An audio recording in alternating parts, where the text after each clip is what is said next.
오늘은 5월 첫 주 어린이 주일입니다. 어린이 주일은 암울했던 일제 강점기 시대에 다음 세대에게 빛과 소망을 주기 위한 운동으로 시작되었습니다. 우리는 5월 5일을 어린이날로 알고 있지만 수오파 방정환 선생을 중심으로 한 색동회가 1923년도에 5월 1일을 어린이날로 선포했습니다. 그리고 1925년도에 대한예수교 장로회 제14대 총회에서 5월 첫 주를 어린이 주일로 제정했고 그것이 지금까지 이어지고 있습니다. 어린이날 행사가 일제 탄압으로 1939년도에 중단되었다가 1946년도에 다시 회복이 됩니다. 1946년도 5월 첫 주에 어린이 주일을 다시 지키게 되었는데 그날이 바로 5월 5일이에요. 그리고 그때 이 어린이날이 날짜가 변동되면 안 되겠다 싶어서 5월 5일을 아예 어린이날로 확정한 것입니다. 이 어린이날에 해당되는 주인공들은 미취학 학생들부터 중고등부 학생들이 해당이 됩니다. 누가복음 2장 말씀을 보게 되면 예수님께서는 지혜와 키가 자라가셨는데 이처럼 인격과 육체가 자라가는 성장기에 해당되는 우리의 자녀들이 어린이날의 주인공인 것입니다. 우리 주일학교 학생들, 성장기에 있는 우리 모든 자녀들이 빛과 소망이 되시는 예수 그리스도를 만날 수 있는 복된 은혜가 넘치기를 주의 이름으로 축복합니다. 오늘 본문 말씀 누가복음 2장 46절에서 47절 말씀입니다. 우리 말씀을 한번 같이 읽어볼까요? 사흘 후에 성전에서 만난즉 그가 선생들 중에 앉으사 그들에게 듣기도 하시며 묻기도 하시니 듣는 자가 다 그 지혜와 대답을 놀랍게 여기더라. 마리아와 요셉은 예루살렘 성전에서 유월절을 지키고 다시 나사렛으로 돌아가는데 길을 가던 중에 소년 예수님이 동행하지 않은 것을 깨닫게 되었어요.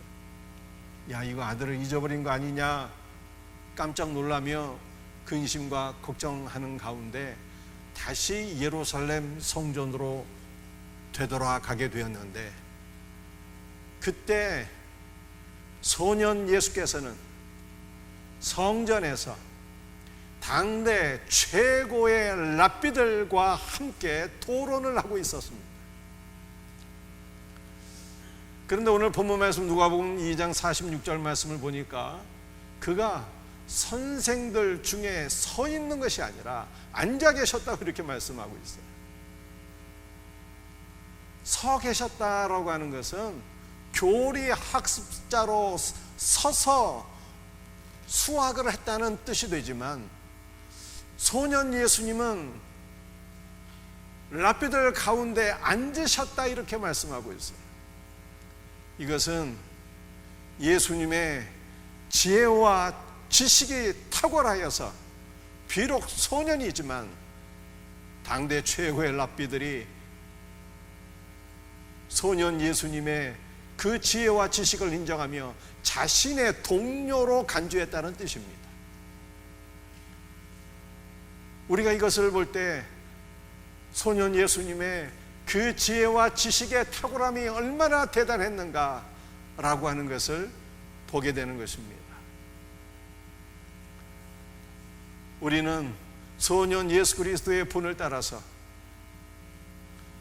교회 안에서 말씀을 듣고 토론하는 삶으로 나가게 될 때 이것이 주 예수 그리스도를 본받는 삶인 것을 믿으시길 바랍니다. 특별히 우리 어린 자녀들이 어렸을 때부터 예배당 안에서 말씀을 듣고 배우고 토론해 간다면 진실로 하나님께서 귀하게 사용하시는 인재가 될 것을 확실히 믿습니다.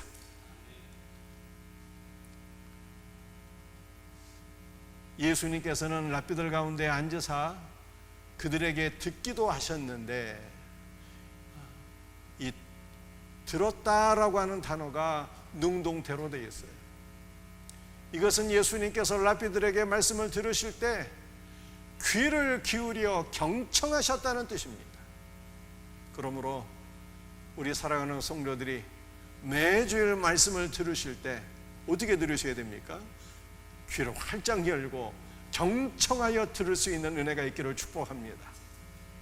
그런데 이 말씀을 듣다라고 하는 단어가 순종했다라고 하는 의미를 가지고 있어요.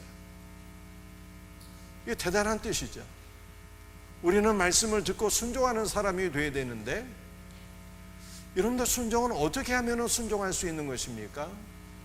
우리의 의지로 아무리 결단을 해도 인간의 의지는 3일을 못 가는 거예요. 그래서 주님께서는 우리가 순종할 수 있도록 역사하시는데 어떻게 역사하실까요?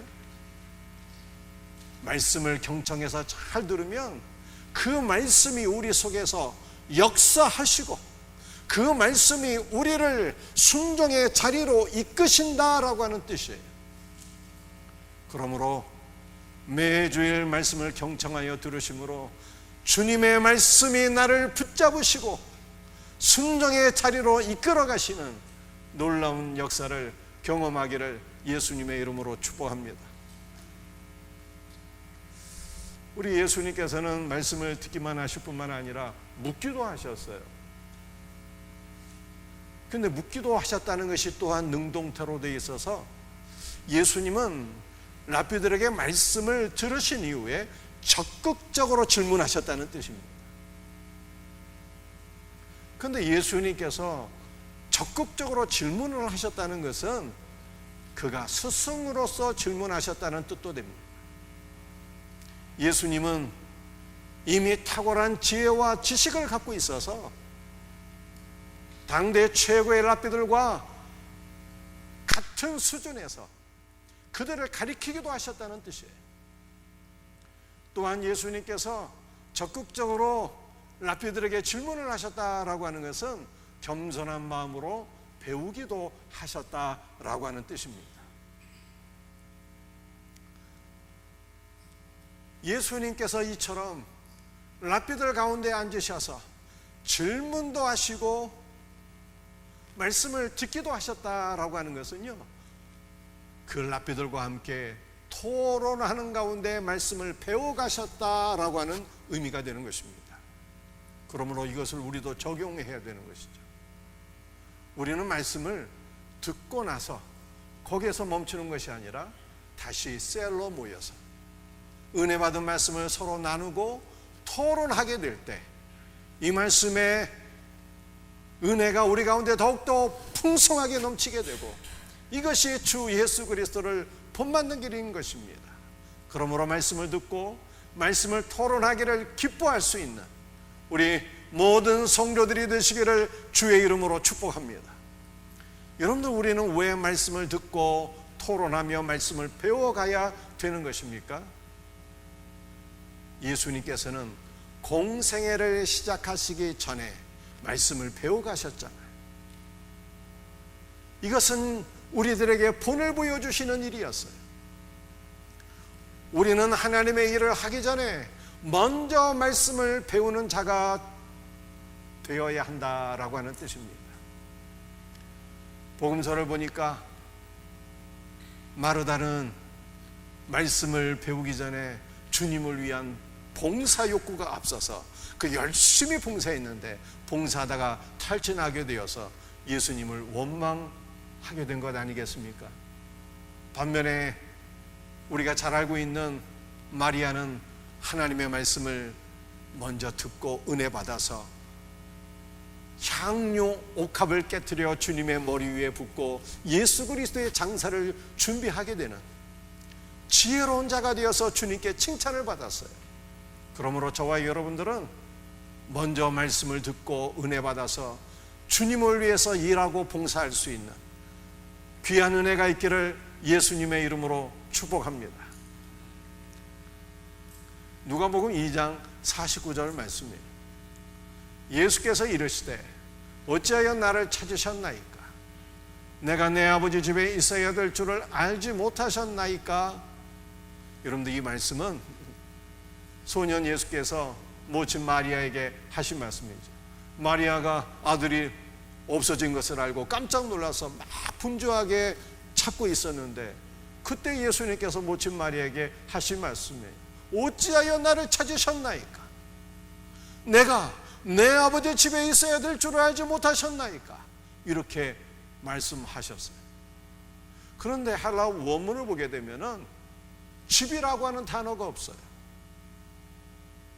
내가 반드시 내 아버지 안에 있어야 될 줄을 알지 못하셨나이까? 이렇게 되어 있습니다. 그런데 예수님께서 이 말씀을 하신 것은 예수님의 최우선적인 관심사항이 지금 뭐라고 하는 것입니까? 아버지 안에 거하는 것이다 라고 하는 것을 보여주신 거예요. 그러므로 오늘 저와 여러분의 최우선 관심사항도 아버지와 아들 안에 거하는 것이 되어야 하는 것입니다.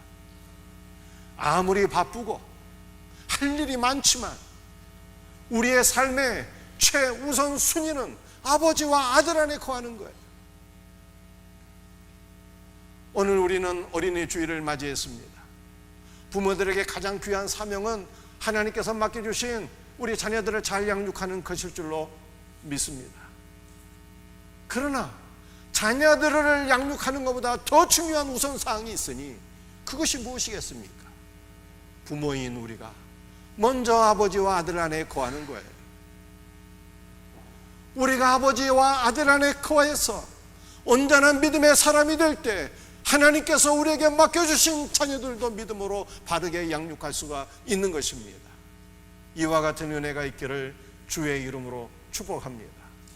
그런데 아버지와 아들 안에 거하는 것은 과연 무엇일까요? 너무 막연하지 않습니까? 구체적으로 어떠한 삶이 아버지와 아들 안에 거하는 것입니까? 예수님께서는 성전 안에서 라피들과 함께 성경을 토론하며 배워가셨는데 성전 안에서 말씀을 배워가시는 것이 아버지 안에 거하는 것이라고 말씀하신 거예요. 그러므로 오늘 우리도 아버지와 아들 안에 거해야 되는데 아버지와 아들 안에 거하는 것은 예배당 안에서 말씀을 듣고 배워가는 것입니다. 우리와 우리의 자녀들이 예배당 안에서 하나님의 말씀, 생명의 말씀을 듣고 배워갈 수 있는 복된 은혜가 있기를 주의 이름으로 축복합니다.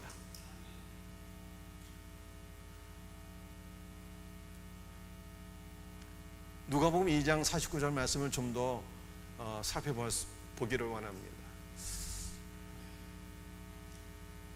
헬라어 원문이나 영어 성경을 보게 되면은 한글 성경에 없는 단어가 하나 있어요. 그것은 반드시라고 하는 단어입니다. 누가복음 2장 49절을 영어 성경을 기초로 해서 제가 해석을 한번 해드리겠습니다. 누가복음 2장 49절 말씀은 영어 성경에 이렇게 표현되어 있어요. 어찌하여 나를 찾으셨나이까? 내가 반드시 내 아버지의 비즈니스, 내 아버지의 사업에 몰두해야 될 것을 알지 못하셨나이까? 이렇게 기록이 되어 있습니다. 소년 예수께서 놀랍게도 내가 내 아버지의 사업에 몰두해야 될 것을 알지 못하셨나이까? 이렇게 말씀하셨어요. 아버지의 사업이란 과연 무엇일까요? 예수님께서 몰두하신 아버지의 사업을 우리는 반드시라고 하는 단어를 통해서 깨달으셔야 돼요. 성경에 반드시라고 하는 단어가 여러 차례 기록되어 있는데 제가 용례를 2가지만 확인해 드리겠습니다. 요한복음 4장 4절에 보게 되면 예수께서 이렇게 말씀하셨어요. 사마리아를 반드시 통과하여야 하겠는지라, 이렇게 말씀하셨습니다. 당시 유대인들은요, 사마리아 지역을 통과하지 않았어요. 왜냐하면 사마리아 사람들은 유대인들이 상종할 수 없는 이방인들과 같다, 그렇게 생각했기 때문입니다. 사마리아 사람들도 유대인들에게 적대감을 가지고 있었어요. 그래서 유대인들은 사마리아 지역은 통과하지 않았습니다. 그런데 예수님께서는 놀랍게도 내가 반드시 사마리아를 통과하여야 하겠다, 이렇게 말씀하셨어요. 예수님께서 사마리아 지역을 통과하신 이유가 무엇이었겠습니까? 그것은 수가성에서 사마리아 여인 한 명을 만나서 그녀에게 영생수, 생명의 물이 되시는 주 예수 그리스도를 주시기 위함이었습니다.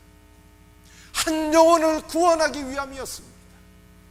이것을 위하여 내가 반드시 사마리아를 통과하리라, 이렇게 말씀하신 것입니다. 누가복음 19장 5절 말씀을 보면 예수님께서 삭개오에게 이렇게 말씀하셨습니다. 이 반드시라고 하는 단어가 한글 성경에는 없지만 원문에는 다 기록되어 있어요. 삭개오야, 속히 내려오라. 내가 반드시 오늘 내 집에 유하여야 하겠다, 이렇게 말씀하셨습니다. 왜 반드시 예수님께서 삭개오의 집에 하룻밤을 유하셨을까요? 그것은 많은 사람들이 조롱하고 비난했던 그 삭개오를 구원하시기 위함이었어요. 삭개오의 구원을 위하여 내가 오늘 반드시 삭개오의 집에 유하리라, 이렇게 말씀하셨어요. 그러므로 예수님의 사역은요, 예수님이 몰두하셨던 아버지의 사업은 영혼을 구원하는 것입니다. 그런데 영혼을 구원하는 이 사역을 우리도 하나님의 자녀라면 반드시 감당해야 되는 것이죠. 저와 여러분들도,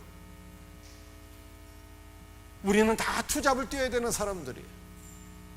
하나는 하나님께서 여러분에게 맡겨주신 생업을 의미하는 것이고, 또 하나는 아버지의 사업을 우리가 물려받아야 되는 거예요.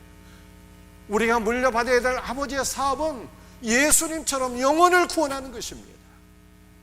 그런데 이 사업을 우리가 잘 감당하려면 우리에게 필요한 것이 한 가지가 있는 거예요. 그것은 반드시 아버지 안에 거해야 되는 것입니다. 반드시 아버지 안에 거하게 될 때 예수님처럼 아버지의 사업에 몰두하고 영혼을 구원하는 자가 되는 것입니다. 그렇다면 아버지 안에 거하는 것은 무엇입니까? 아버지 안에 거하는 것은요, 다른 것이 아니라 소년 예수님처럼 예배당 안에서 말씀을 듣고 배우고 토론하는 것입니다. 이 놀라운 은혜가 우리 모두에게 있기를 예수님의 이름으로 축복합니다.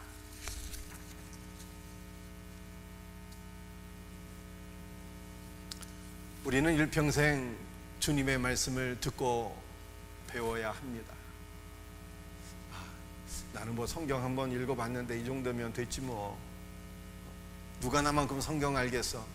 여러분들 가운데 이렇게 교만한 마음 가지시면 안 되는 거예요. 일평생 겸손한 마음으로 성경을 배우셔야 돼요. 이 땅에서만 아니라 내세에서도 말씀을 배우는 거예요. 우리는 말씀이신 주 예수 그리스도께로부터 직접 말씀을 듣게 될 때 그 은혜와 기쁨과 감격이 얼마나 충만하겠습니까? 영원한 하나님의 나라에서 말씀이신 분으로부터 직접 말씀을 듣게 될 때 그 은혜와 기쁨이 충만해서 우리는 기쁨으로 주 예수 그리스도를 찬양하게 될 것입니다. 이 놀라운 은혜가 우리 모두에게 충만하게 넘치기를 축복합니다. 우리 생명샘교회가 예배당 건축 이후에 유초등부 학생들만 100명 정도 모였어요. 근데 그렇게 학생들이 많을 때에는 학생들이 귀한 줄을 몰랐어요. 그 아이들이 정말로 보석이다라고 하는 그 아이들을 귀한 줄을 몰랐어요. 그런데 우리나라의 출산율이 급감하고 코로나를 거치면서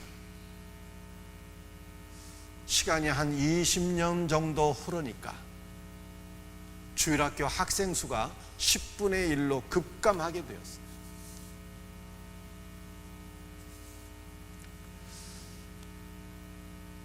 이제 제 나이 또래의 기성세대는요, 한 세대,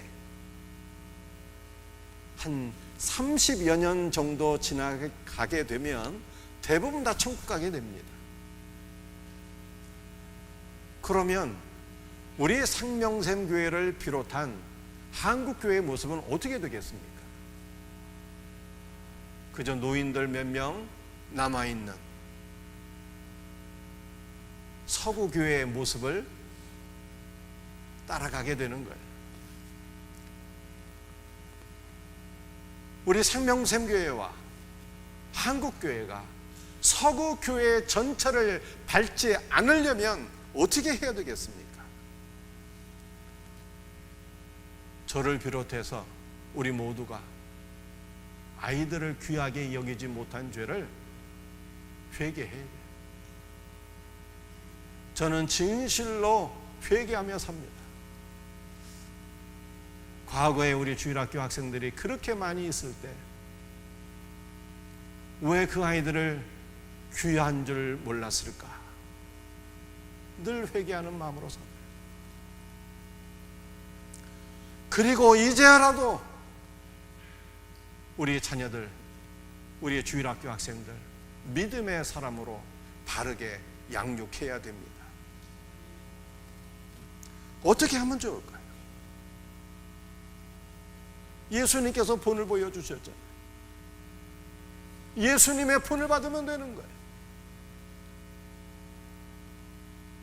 예수님은 어렸을 때 성전 안에서 말씀을 배워가셨는데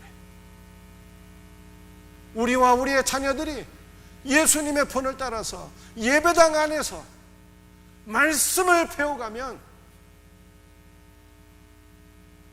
나라의 소망이 되고 하나님 앞에 귀하게 쓰임받는 인자가 될 것을 확실히 믿습니다. 그런데 우리 자녀들의 모습은 어떻습니까? 현재 우리 주일학교 학생들의 모습은 어떻습니까?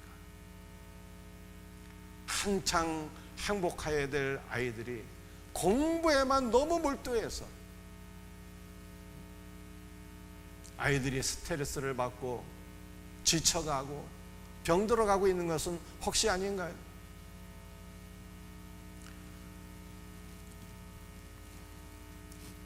이제는 우리 자녀들의 교육 문제를 보다 더 우리가 진지하게 생각할 때가 되었습니다.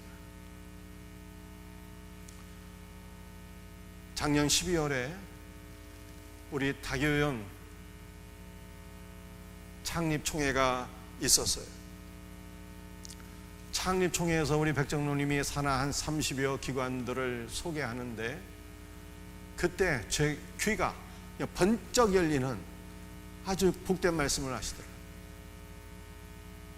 산하 기관 가운데 하나가 방과후 스쿨을 준비하고 있다는 거예요.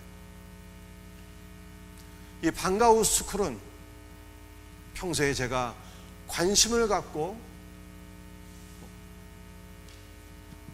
기도하던 그 내용 가운데 하나입니다.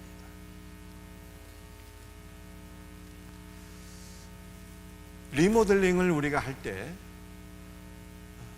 처음 계획과는 다르게 리모델링이 되었어요. 우리가 최초의 리모델링 계획은 1층 전체를 커피숍으로 하는 것이었습니다. 그런데 이를 추진하다 보니까 커피숍이 허가가 안 난다는 거예요.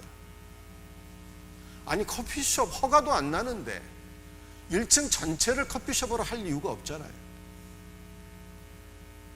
과감하게 커피숍을 규모를 줄이고 교육관을 우리가 만듭시다 제안을 하게 되었어요. 그런데 커피숍은 절반이고 중고등부 예배실, 청년부실이 세워진 것 아니겠습니까? 이 교육관이 생긴 것은 너무 좋은 일인데 한편으로는 너무 안타까운 것이 교육관이 주중에 텅 비어 있는 거예요. 그래서 제가 생각하게 되어서 그때 방과후 스쿨을 하게 되면 주일학교도 살릴 수가 있고 빈 공간도 활용할 수가 있을 터인데 이 어떻게 하면 좋을까? 방과후 스쿨을 하면 될기는 될 것 같은데 이 막막하잖아요. 어떻게 하면 좋을지 너무 막막한 가운데 그저 마음의 소원만 갖고 있었는데 다교연 창립총회에서 방과후 스쿨 얘기를 하니까 제 귀가 번쩍 뜨이고 해답을 찾은 거예요. 지금 우리 생명샘 교회는 우리 다음 세대를 세우기 위해서 다교연과 함께 생명샘 방과후 스쿨을 준비하고 있습니다. 그런데 생명샘 방과후 스쿨은 우리 학생들의 학업도 물론 최고의 선생님들을 모시고 진행할 것입니다. 그러나 생명샘 방과후 스쿨은 학교나 학원이 제공하지 못하는 것을 준비하고 있어요. 그것은 아이들의 상담 치유입니다. 지금은 초등학생들도 도박과 게임과 성에 중독되어 있다고 그래요. 얼마나 안타까운 일입니까? 빨리 아이들이 치료받지 못하면 자녀들의 문제를 걷잡을 수가 없게 되는 것입니다. 그런데 우리 다교회는 준비된 전문가들이 있어서 우리 아이들이 상담 치료를 받고 중독에서 벗어날 수가 있는 거예요. 상담 치유만이 아니라 성경 말씀, 가장 중요한 것이 생명의 말씀이죠. 성경 말씀을 함께 공부하게 되는 거예요. 그래서 예배당 안에서 이 모든 것들이 성경 교육과 상담 치유와 학업과 이 모든 것들이 진행되는 거예요. 여러분들 예배당 안에서 이러한 것들이 진행된다라고 하는 것이 무슨 뜻입니까? 그것이 아버지 안에 거하는 것이라고 주님이 말씀하셨잖아요. 예배당 안에서 성경을 공부하고 학교 공부도 하고 치유를 받고 얼마나 복된 일입니까? 예배당 안에서 이 모든 것들이 진행된다는 것은 아버지와 아들 안에 우리 자녀들이 양육된다는 뜻이요, 담임 목사를 비롯해서 모든 성도들의 중보 기도 가운데 우리 자녀들이 양육된다는 뜻입니다.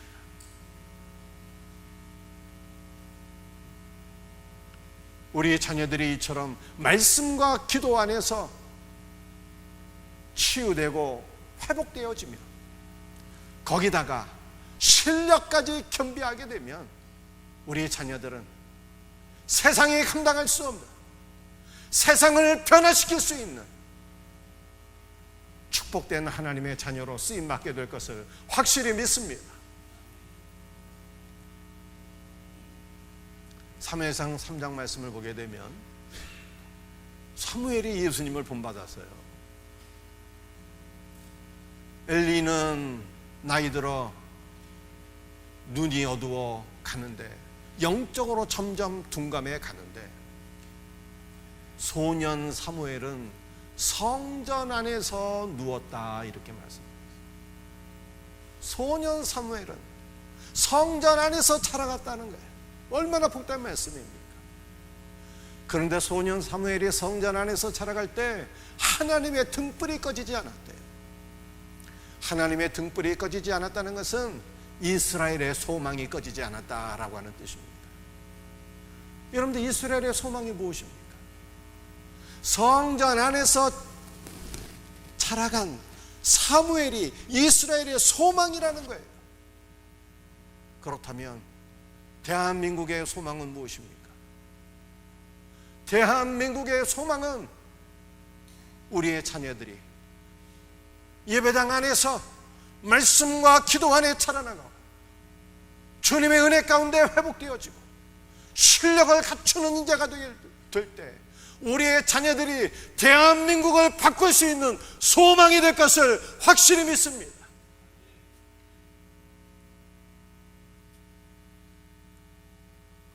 오늘 마지막 말씀입니다.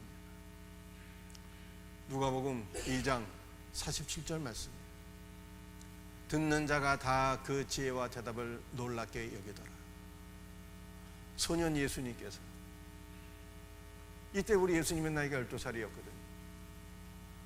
예루살렘 성전을 방문해서 랍비들과 함께 토론을 하는데, 랍비들이 예수님의 지혜로운 그 말씀을 듣게 될 때 깜짝 놀랐어요. 깜짝.